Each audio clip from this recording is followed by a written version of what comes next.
Hey guys, Youngblood back with you for another episode of Captain's Log Liberator Edition, and this time we're going to be talking about different maneuvers that you can actually pull when flying a Liberator.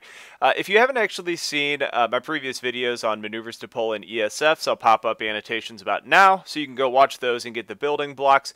But actually knowing how to do things like the kill turn and reverse maneuver and Immelmans and somersaults, those are going to be important because that's how we actually learn. Now, I'll tell you how you can do them here, so if you don't want to go back and watch them, that's fine.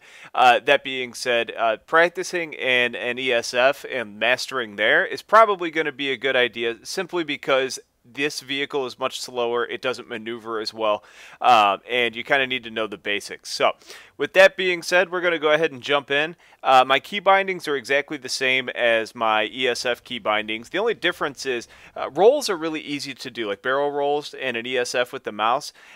In the Liberator, it turns so much slower that I find it difficult that I actually bound one of my macro keys to roll. So I would suggest doing the same. You only really need one, left or right, but either way, I would suggest doing that just because it's near your finger and it's going to make the move a lot smoother. So let's go ahead and jump into some of the moves. So there's two basic maneuvers that we're going to pull to start with. The first one's going to be our kill turn, which we talked about before. Very simple. You're going to roll to one side. You're going to pitch up, which is bound to your mouse, at least it is for me, and you're going to hold S, making a very quick inward out turn.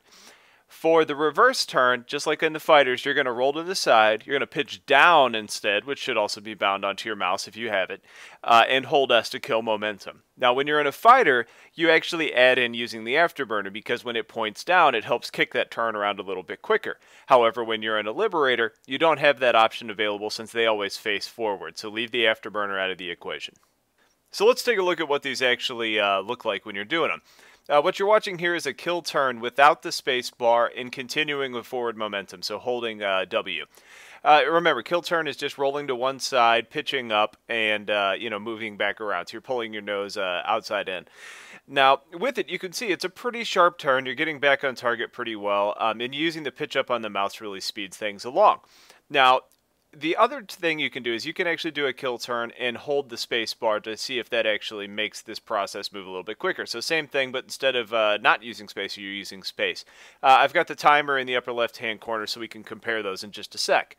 The last one you're about to watch right here is a kill turn not using space and actually killing your momentum by holding S. Just like it was in the Reaver and all the ESFs, this is the quickest version of the kill turn. You can see that when the first one we did was about 5.62 seconds. The other one was almost 7 seconds. That's using the space bar and using momentum. It makes for a big turn. And then killing your momentum is the fastest way to go at 5.48. So at this point, you may be saying to yourself, well, okay, no brainer. I'm going to do a kill turn, no space, and no momentum. Well, one thing to keep in mind is this vehicle drops out of the air like a rock when you're doing some of these turns. And when you keep your momentum going, the centrifugal force is going to make sure that you're dropping less. Now, pulling this maneuver, I dropped on average about 50 meters with the momentum, and without, I dropped about 60. So there may be situations on low-altitude bombing runs where you need that extra 10 meters, but in general, the without momentum and no space is going to be the better way to go. Alright, so let's move on to the reverse turn, and if you remember my fighter videos, the reverse turn was the quickest way to get back on target outside of the downward somersault. So, with that in mind, the first turn you're about to see here is a reverse turn using momentum, so keeping your finger on the W key. That ends up being 5.62 seconds, so still pretty quick.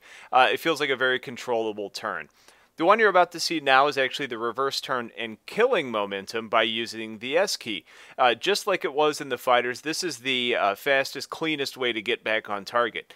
That comes in at 4.62 seconds, so the fastest one we've seen yet. Now, I'm going to be showing you one more here in just a sec that's actually using the afterburner. And just to kind of prove a point, the reverse turn without momentum, so it's exactly the same turn as the very last turn you saw, but I added an afterburner. It ends up being 4.99 seconds. So if you're looking to get back on target as fast as possible, the best thing to do is a reverse turn without momentum and no afterburner. It's a clean turn and you're back on target quickly. Alright, so moving on. The next ones to talk about are actually going to be our somersaults. Now, some people will call these the Immelman or the split S.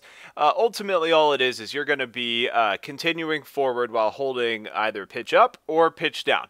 Now, what these are going to do is it's going to pretty much reverse the direction of your craft and get you back on target pretty quickly. What you're seeing there is actually a pitch up somersault. Now, what you're about to see here is going to be a pitch down somersault. Now, regardless of the type of somersault or maneuver that you're pulling, I always suggest tapping your afterburner at the end, as it's going to get you heading back in the direction of your target quicker. Now, the reload time on your afterburner is dependent on whether you actually have it unlocked or how far you have it started. But regardless, you also want to make sure that you're being careful. If you're in an area with a lot of anti-air sorts of vehicles, you want to be careful because sometimes you need to save that to get out of trouble. It doesn't make a huge difference, but it does get you back on target quickly, especially if you want to finish off that target before they either get healed, repaired, or you're afraid somebody else is going to steal your kill. So, those are your somersaults. One of the most important things I want you to take away from this is learning how to comfortably roll your vehicle. Now, you can see here I struggle a little bit because I'm rolling using my mouse, and it doesn't roll that well. It's kind of a slower roll. You can see in the next part I'm actually using my key-bounded roll, and it's much smoother and much more controllable. Now, you want to make sure you're not using spacebar on either of these because you're already going to lose altitude, but using space is going to push you right into the ground. Here you can see I typically do partial rolls, 110, 120 degrees, somewhere in that ballpark. But that's giving your big cannon on the bottom a better chance of actually shooting enemy aircraft that are following you. Your tail gunner's good, your Dalton or your Zephyr is great, assuming you've got a gunner that's capable of actually doing so, but it's going to increase your survivability if you know how to pull these types of maneuvers. One of my favorite ways to engage an enemy behind you instead of just turning around is actually just to nosedive a little bit. You're going to pitch down until you're facing straight at the ground. You're going to hold space and hold S. It's going to continue some forward momentum without falling too fast, and it gives your tail gunner and your main cannon an opportunity to kill the fighter that's behind you. The other thing is, since you're a big, slow-moving target and they're coming in quick, there's a possibility that they're going to ram you. You're barely going to feel it, they're going to die, you're going to get the points and be able to go repair or do whatever you need to do. Okay, so that's pretty much going to wrap up the maneuvers portion of Liberator Log. If I come up with anything new or great, I'll make sure to share it with you all. In our next episode, I think I'm going to be talking about different approaches you can take when flying and engaging targets. Strafing versus circling versus sitting stationary. How to position your gunner to make sure that they're in the best situation possible. Following that, we're probably going to talk about communicating with your gunner, the Dalton versus the Shredder versus the Zephyr, other certs that you can use to make sure that your ride is as good as possible. So we'll get into a whole lot of stuff. As always, I appreciate you guys watching. If you haven't yet, hit sub and you'll get more. And if there's anything else you want to see, please leave a comment and I'll make sure to get it covered. So until next time, thanks for watching. Talk to you later. Take care.